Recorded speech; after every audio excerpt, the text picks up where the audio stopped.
नमस्कार दोस्तों, स्वागत है आपका हमारे चैनल पर। आज हम बात करने वाले हैं मिजोरम के लिए एक ऐतिहासिक और गौरवपूर्ण दिन के। प्रधानमंत्री नरेंद्र मोदी आज मिजोरम की राजधानी आइजोल पहुंचे और राज्यवासियों के लिए बड़ी घोषणाएं की। पीएम मोदी ने इस अवसर पर 9,000 करोड़ रुपए की योजनाओं का उद्घाटन किया जो राज्य के विकास और जनता की भलाई के लिए बहुत ही महत्वपूर्ण माने जा रहे हैं। हालांकि भारी बारिश की वजह से प्रधानमंत्री सीधे लेंगपुई हवाई अड्डे से हेलीकॉप्टर के जरिए लामोल ग्राउंड तक नहीं पहुंच सके। राज्य में रात के लगातार बारिश हो रही थी, लेकिन इसका बाधा के बावजूद कार्यक्रम को सफलतापूर्वक संपन्न कराया गया। पीएम मोदी ने इस अवसर पर 3 नई ट्रेनों को हरी झंडी दिखाई। ये ट्रेनें न केवल मिजोरम के लिए यातायात और कनेक्टिविटी में सुधार लाएंगी, बल्कि रोजगार और व्यापार के अवसर भी बढ़ाएंगी।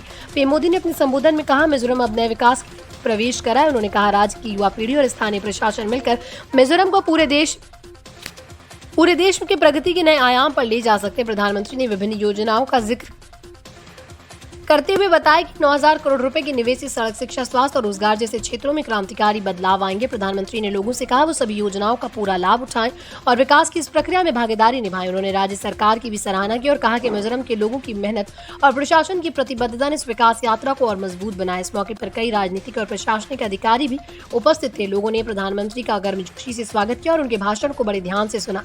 इसके अलावा ट्रेन उद्घाटन समारोह में स्थानीय लोगों की भी बड़ी भागीदारी रही। उन्होंने इस अवसर को ऐतिहासिक बताया और पीएम मोदी की योजनाओं के प्रति अपनी खुशी और संतोष व्यक्त किया। विशेष रूप से यह कार्यक्रम मिजोरम के लिए प्रतीकात्मक और प्रेरणादायक है। 9,000 करोड़ रुपए की यह सौगात केवल आर्थिक निवेश नहीं, बल्कि राज्य के सामाजिक और सांस्कृतिक विकास के लिए भी महत्वपूर्ण है। सड़क, शिक्षा, स्वास्थ्य और रोजगार जैसे क्षेत्रों में इस निवेश से मिजोरम के लोगों के जीवन में सकारात्मक बदलाव आएगा। तीनों नई ट्रेनों का संचालन मिजोरम और अन्य राज्यों के बीच यात्रा को आसान बनाएगा। ये न केवल व्यापारिक दृष्टि से, बल्कि पर्यटन और सांस्कृतिक आदान प्रदान के लिए भी लाभकारी होगा।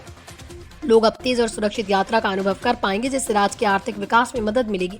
दोस्तों, मिजोरम का यह दिन निश्चित रूप से इतिहास में दर्ज हो जाएगा। प्रधानमंत्री नरेंद्र मोदी की उपस्थिति और 9,000 करोड़ रुपए की योजनाएं राज्य के लिए नई उम्मीद और उत्साह लेकर आएंगे। अवसर मिजोरम के विकास के नए अध्याय की शुरुआत है। तो दोस्तों, ये थी मिजोरम के लिए ऐतिहासिक दिन की पूरी जानकारी। प्रधानमंत्री मोदी की योजनाएं और नई ट्रेनों का उद्घाटन राज्यवासियों के जीवन में बदलाव लाएगा। हमें उम्मीद है मिजोरम के लोग इस अवसर का पूरा लाभ उठाएंगे और राज्य के विकास के नए आयाम छुएगा। आपको ये वीडियो पसंद आए तो लाइक करें, शेयर करें और चैनल को सब्सक्राइब करना ना भूलें।